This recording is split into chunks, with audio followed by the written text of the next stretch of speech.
ज़िंदगी संघर्ष का नाम है। ज़िंदगी में अक्सर हमें संघर्ष करना पड़ता है। बहुत सारी ऐसी चुनौतियाँ आती हैं जब हमें लगता है कि अब हमारी लाइफ ख़त्म हो गई है। अब हमें ऐसा लगने लगता है कि शायद अगला स्टेप नहीं है। तो दोस्तों, यहाँ मैं आपको रोकना चाहूँगा। जिस वक्त आपको ऐसा महसूस हो कि अब आगे क्या होगा, ठीक है, एक डेडलॉक सा आपको लाइफ में लगने लगता है कि बस अब मेरे बस का नहीं है, मेरे बस की सिचुएशन नहीं है, इससे ज़्यादा मैं नहीं सर्वाइव कर सकता, सफ़र कर सकता, तो ये आपकी लाइफ का अंतिम कठिन पड़ाव है। ऐसी परिस्थिति में आपको कभी भी सरेंडर नहीं करना चाहिए। यही वो स्थिति है जिसको अगर आप क्रॉस कर गए तो आपके अंदर एक ऐसी ऊर्जा, ऐसी एनर्जी पैदा होगी कि आपकी लाइफ पूरी की पूरी बदल जाएगी। ये वो पीक होता है जिसके बाद रोशनी ही रोशनी है। ठीक है, हमारी जिंदगी एक टनल की तरह है जिसमें हमें निकलना है, और वो टनल धीरे धीरे आगे जाते जाते उसका जो रास्ता है ना वो संकीर्ण होता चला जाता है। आगे बहुत ज़्यादा टाइट रास्ता है। ठीक है, जब हम उसमें से निकलते हैं ना तो आगे इतना टाइट रास्ता है कि हमें एक बारी घुटन होने लगती है। तो वो जो लास्ट वाला जो पॉइंट है ना, अगर वो आप क्रॉस करके तो आपकी लाइफ में सक्सेस आनी तय है। मैं एक छोटा सा एग्जांपल बताता हूँ। बचपन में जब मैं स्पोकन इंग्लिश सीख रहा था, उस वक्त एक ऐसा मोमेंट आया, मुझे लगा नहीं, बस मैं नहीं सीख सकता, it is not my cup of tea, I will not be able to do it. लेकिन जैसे कैसे करके उस कठिन पड़ाव को मैंने पार किया, और उसको पार किया तो वो रोशनी ही रोशनी थी। मैं बहुत फ्लुएंट इंग्लिश बोल रहा था। आई वॉज लाइक कि मैं तो ऐसा लग रहा था कि मैं बहुत एक्सपर्ट हो गया हूँ इंग्लिश में। ये एक छोटा सा एग्जाम्पल था। इसी तरह से हज़ारों पड़ाव मेरी लाइफ में आए, बिजनेस से रिलेटेड आए, एजुकेशन से रिलेटेड आए। जो सबसे डिफ़िकल्ट चुनौती थी ना, उस चुनौती को पार करने के बाद ही मुझे खुशी मिलने लगी। मुझे ऐसा लगने लगा कि यस, अब मुझे मंजिल मिल गई है, डर के आगे जीत है। तो ये डर अपने मन का निकालना ज़रूरी है।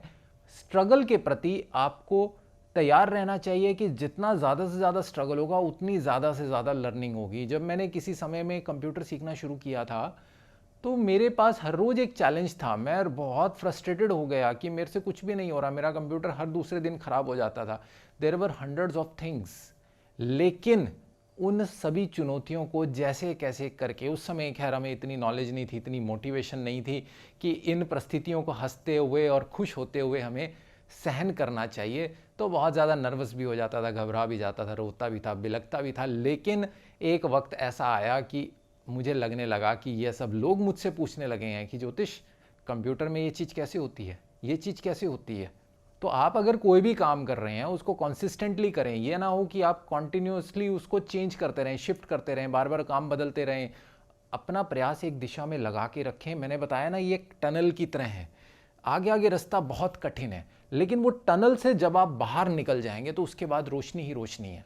तो धीरे धीरे करके आप अपने आप को एक्सपर्ट करते चले जाएं, और एक रास्ता जो आपने पकड़ा है, आप अगर पढ़ाई कर रहे हैं तो पढ़ाई में आगे बढ़ते चले जाएं, अगर आप बिजनेस कर रहे हैं तो बिजनेस में आगे बढ़ते चले जाएं, अगर आपने वीडियो इन्फ्लुएंसर का रास्ता चुना है, एक यूट्यूबर बनना चाहते हैं या एक मोटिवेशनल स्पीकर बनना चाहते हैं, एक टीचर बनना चाहते हैं, कुछ भी बनना चाहते हैं, उसको आप कॉन्सिस्टेंट एफर्ट लगाते चले जाएं, तभी आपको कामयाबी मिलेगी। बीच में क्विट कर गए तो आपकी पिछली सारी मेहनत खराब हो जाएगी।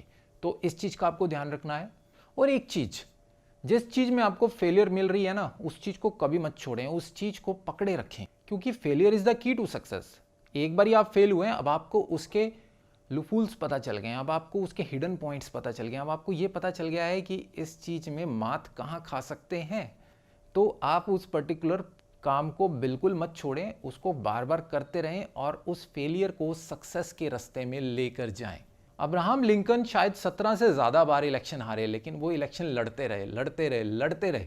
उनको पता चलता जा रहा था कि क्या कमियां हो रही हैं, और एक दिन ऐसा आया कि वो अमेरिका के राष्ट्रपति बने। तो ऐसे हज़ारों एग्जाम्पल हमारी लाइफ में हैं जिन्होंने कभी हिम्मत नहीं हारी, घबराए नहीं। वो अगर एक काम में फेलियर मिली ना, उसको बार बार किया, बार बार किया, बार बार किया। नाउ दे नो कि क्या प्रॉब्लम है। शिव खेड़ा ने जब अपनी किताब लिखी जीत आपकी, तो उस किताब को कई बार रिजेक्ट कर दिया गया, लेकिन एक दिन ऐसा आया कि वो किताब बेस्ट सेलर बनी। रामानंद सागर जब अपनी रामायण, पहली रामायण को लेकर गए तो उनको कहा गया कि ये नहीं चलेगी, इसको नहीं हम टेलीकास्ट कर सकते, लेकिन उन्होंने हिम्मत नहीं हारी। ठीक है, बार बार एफर्ट्स करे, और एक दिन ऐसा आया कि वो देश की सबसे ज़्यादा देखे जाने वाली टीवी सीरीज़ बन गई। So life is all about struggle. अभी हाल फिलहाल में हम सब लोग शॉक्ड रह गए सुशांत सिंह राजपूत के मर्डर या सुसाइड के बीच में। मैं मर्डर या सुसाइड बोल रहा हूँ बिकॉज़ ये एक मिस्ट्री है आपके लिए, हमारे लिए, कि एक ऐसा एक्टर जो कि बहुत प्रतिभाशाली था, बहुत ज़्यादा मेहनत करके आगे बढ़ रहा था, और उनकी बहुत सारी ऐसी चैट्स और ऐसी कन्वर्सेशंस, ऐसे इंटरव्यूज़, ऐसे स्टेज पे दिए गए उनके भाषण हैं जो ये बताते हैं कि the man was very strong. वो स्पिरिचुअली भी स्ट्रांग हो रहा था और वो आदमी हिम्मत हारने वाला नहीं था। अब यहाँ दो चीज़ें हो सकती हैं, कोई ऐसी परिस्थिति जो उसको बहुत ज़्यादा डिप्रेशन में ले गई, या कोई ऐसी साजिश जिसके वो शिकार हो गए। खैर, ये तो वक्त बताएगा, लेकिन आपका और मेरा मन सबका यही कहता है कि he was not a person who can commit suicide. Suicide नहीं कर सकता था वो पर्सन, बट अगर सुसाइड किया तो ये बहुत गलत किया। बहुत सारे लोग लगे हुए हैं जस्टिस के लिए, सुशांत सिंह राजपूत को जस्टिस दिलाने के लिए। और अभी आप लोगों के लिए एक बहुत अच्छी खबर आई है कि सीबीआई अब इस मामले की जांच करेगी। सुप्रीम कोर्ट ने हरी झंडी दे दी है। तो यहाँ भी मैं कहना चाहूँगा कि उनके पेरेंट्स ने, उनके फॉलोअर्स ने, फैंस ने कॉन्टीन्यूस एफर्ट किया, एक कैंपेन चला के रखा ट्विटर पे, इंस्टाग्राम पे, टीवी पर, जिसकी वजह से आज मुंबई पुलिस को झुकना पड़ा और सीबीआई की जांच के लिए सुप्रीम कोर्ट ने हरी झंडी दे दी है। तो this was about an actor, but आपकी लाइफ भी उतनी ही इम्पॉर्टेंट है जितनी एक एक्टर की है। हम ऐसा ना हो कि सिर्फ एक व्यक्ति की लाइफ को बहुत ज़्यादा इम्पोर्टेंस देते रहें और अपनी और अपने दोस्तों की, अपने आस पड़ोस की के लोगों की लाइफ को इतनी इम्पोर्टेंस ना दें। हर आदमी में एक छुपा हुआ टैलेंट है, हर आदमी में छुपा हुआ एक ऐसी प्रतिभा है जो अगर उसको निखारा जाए तो वो दुनिया की सबसे ताकतवर प्रतिभा बन सकती है। वो कब होगा? जब आप संयम रखेंगे, दृढ़ विश्वास रखेंगे, मेहनत करेंगे, बार बार प्रयास करेंगे सफलता के, तभी ये चीज़ संभव हो सकती है। तो आज की वीडियो में इतना ही। मिलते हैं और भी आगे बहुत सारी वीडियोस में। आप लोगों का इसी तरह से प्यार मिलता रहा तो मैं आगे भी आपके लिए इस तरह की बहुत सारी मोटिवेशनल बाइट्स, मोटिवेशनल वीडियोस बनाता रहूँगा। जाने से पहले अगर वीडियो अच्छा लगे तो चैनल को सब्सक्राइब जरूर कर लें, बेल आइकन को प्रेस कर लें ताकि नोटिफिकेशंस आपको मिलती रहें, और वीडियो को लाइक ज़रूर कर दें। और अपने सुझाव, आपकी परेशानियाँ, आपकी अपनी लाइफ से रिलेटेड अगर कोई भी प्रॉब्लम है जिस पर आप चाहते हैं कि मैं आपको उसका सॉल्यूशन देने का प्रयास करूँ, तो आप कमेंट बॉक्स में ज़रूर लिखें। मैं कोशिश करूँगा कि उस आपकी जीवन से जुड़ी हुई समस्या पर एक वीडियो बनाकर आपको दूंगा। धन्यवाद।